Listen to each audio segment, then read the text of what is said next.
Good morning, and welcome to another installment of Casey's Motivational Movement, where today I want to talk about one of my greatest sports figures of all time. And in doing so, I'm going to reveal the next crucial lesson along the journey of this motivational movement. On January 17th, our great nation stopped to celebrate our First Lady's birthday, Michelle Obama. Well, on that very same day, those in the know of the sports world and those who have adopted this gentleman as one of their favorite sports figures as well, knows that on that very same day, this sports figure, Muhammad Ali, also had a birthday on that day. Now, Muhammad Ali, he's one of my greatest figures for several reasons, but one of the reasons because of his enthusiasm, his love of the sport, his passion for people. Now, again, I said there'll be a lesson in this as well. And in that lesson, it's this. Muhammad Ali called himself the greatest of all time. And the acronym for that is GOAT, the greatest of all time. And that's where our lesson comes from today. You know, I've had over my life, I've had a chance to study several successful people. And I've also had the chance to look at my life. And I love, again, is what Socrates said. Socrates said, the unexamined life is not worth living. There's another gentleman, William Butler Yeats, who said, it takes more courage for a man to examine the dark corners of his soul than it takes for a soldier on the combat field. Now, I had to take a look at myself, and I had to take a look at, along my journey, the times I was successful, and then the many times I had failed.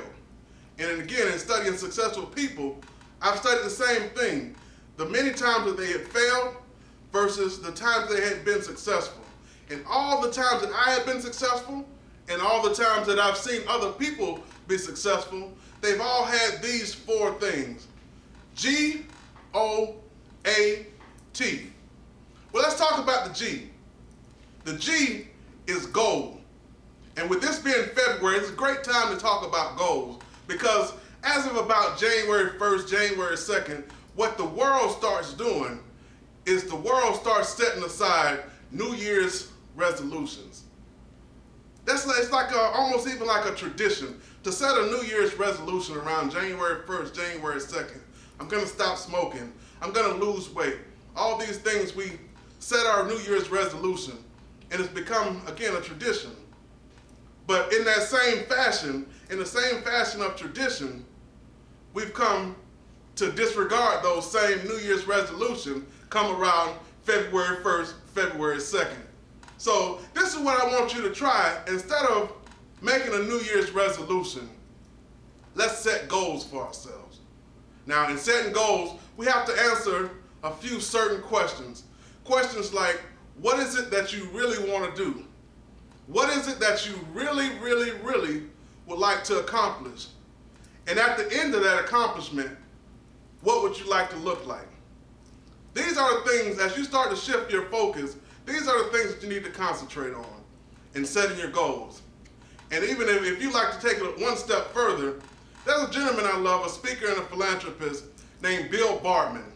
And Bill Bartman says to look at goals and not just set them, but set them and think of them as promises. See, when we set our New Year's resolutions, we're pretty apt to disregard them again after about a month. But we are more so apt to complete our goals. But Bill Bartman takes it a little further.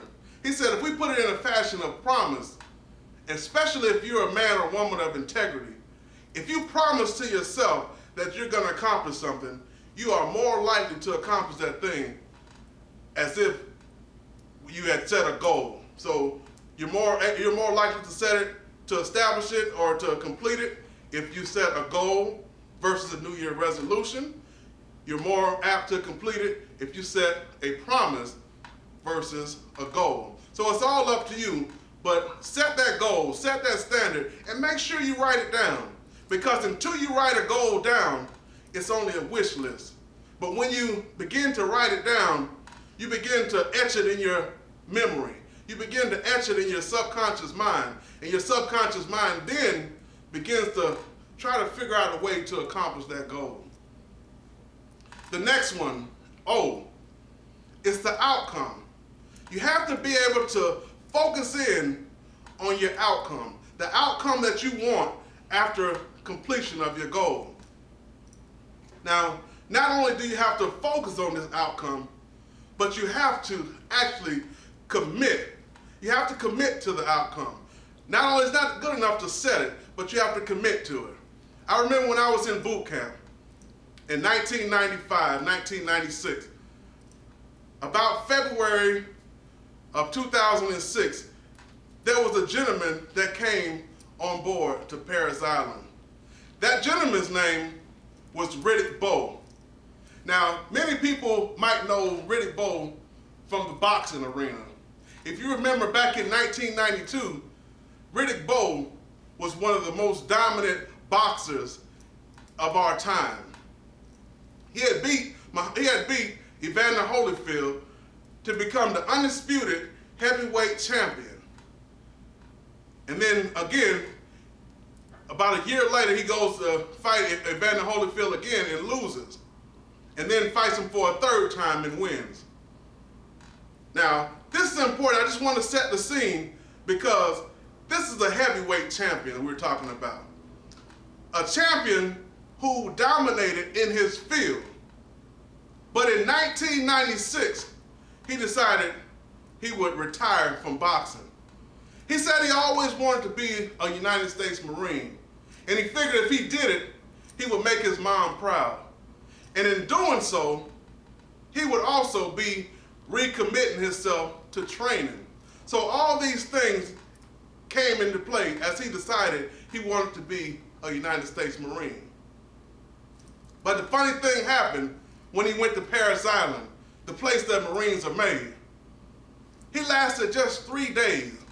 And of that 3 days, a lot of that was administrative paperwork. Now, why am I saying that? Am I saying it because Riddick Bowe couldn't hack Marine Corps boot camp? On the contrary. He had a vision of what he wanted to be. He wanted to be a Marine. Or at least he thought he wanted to be a Marine. He had the vision of what he wanted to be.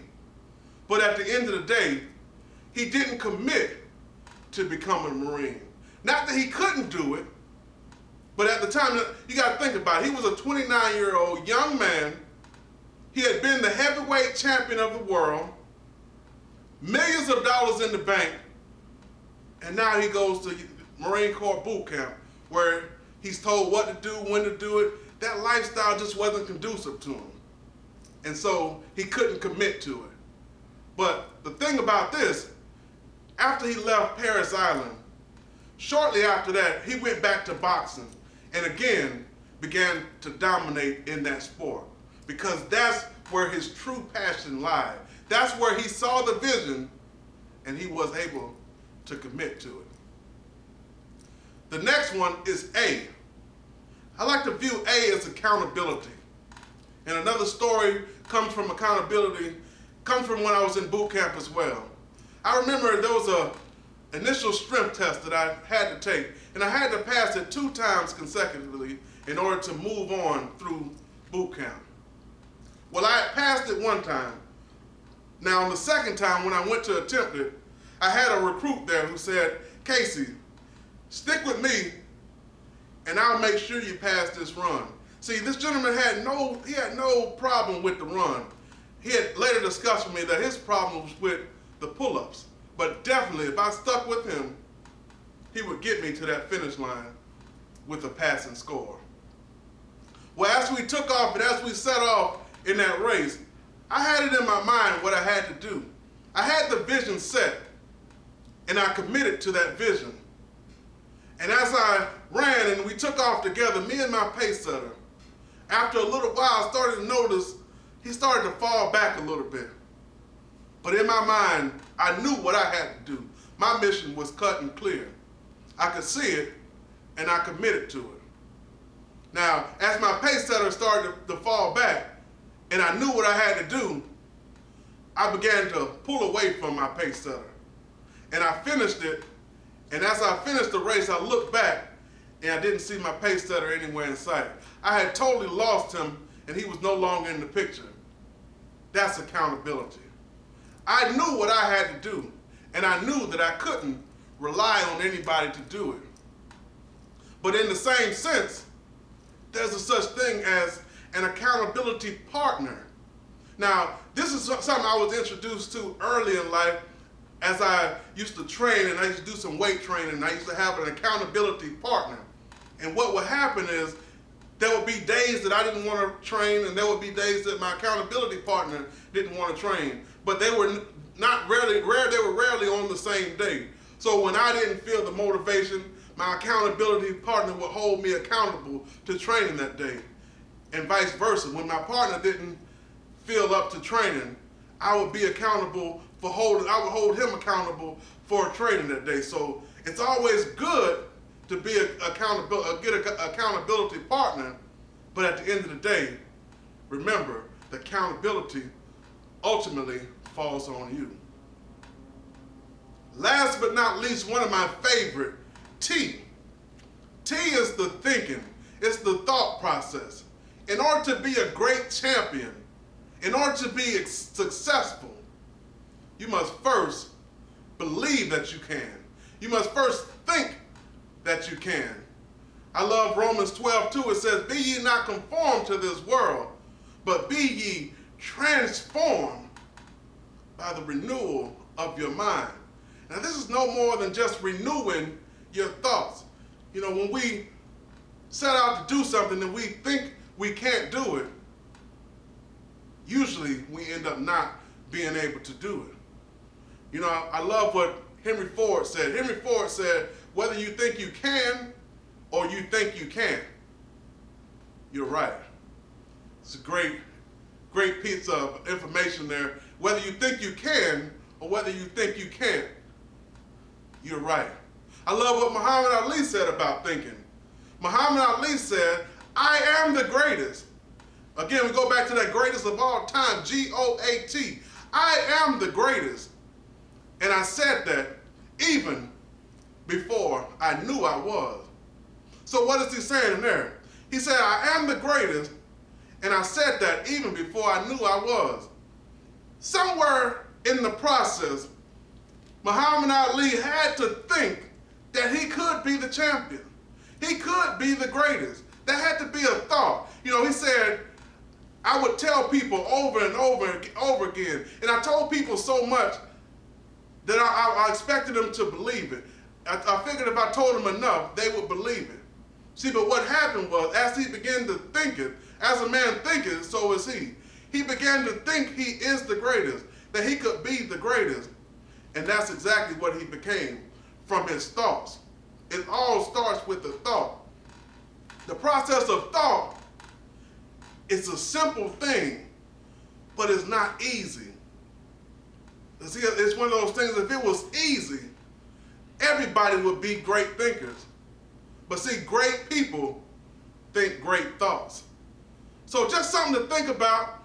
I'll go over those again. There's GOAT. The G is for goals. You have to set your goals. The O is for outcome. Have your mind set on the outcome that you want, and you have to be able to commit to that outcome.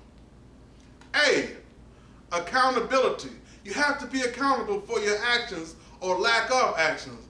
And sometimes in accountability, it's great to have an accountability partner. Someone that's going to hold you and keep you accountable. And the last thing is T, the thought process. You have to be able to think you are the greatest. You have to be able to think that you will become the greatest. As you set your goals, as you have your outcome, as you be accountable, and as you think you can be the greatest, I believe that you will. So until next time, I guarantee you, if you take these steps and take them in a positive force, going forward, I guarantee you, you'll start to see your progress and you'll become a better person. Continue to better your best. So until next time, stay sprayed up and stay blessed. God bless you.